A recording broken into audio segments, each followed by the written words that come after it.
I love the emergency work. I love being able to problem solve and come up with creative solutions to get jobs done safely, on time, and under budget. We're a small company, but we work on really big jobs. Pacific Boring specializes in trenchless work, tunnel boring machines, auger boring, pipe jacking. We're always drilling under railroads, highways.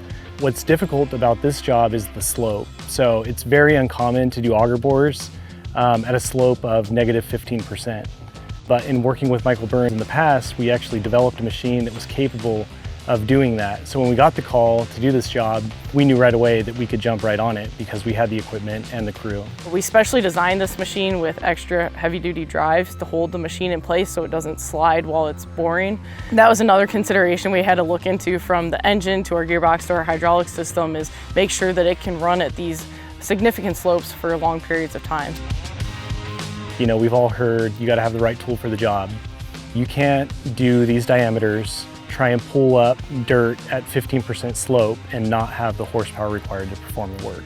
So it's absolutely essential that we have the right size engine. If an engine goes down on a remote job site, it can shut down an entire crew for days or weeks. We can't have that, our customers can't have that, so that's why we went with the Deere engine. You don't always know what you're going to run into, especially on these emergency jobs like this. There's no time to do a geotech. Everything's just based on what we can see. That's why we need the horsepower that the John Deere engine has, because we do hit boulders and cobble-sized material and other buried obstructions, so it allows us to keep the job going. One of the positives about working with Superior Diesel is, before we decided to go with this engine, our engineering team and their engineering team had multiple meetings to go through the specifics of how this would fit our application and make sure it would fit in our machine, and really think through all the details before we moved forward with it. And that gave us a lot of confidence.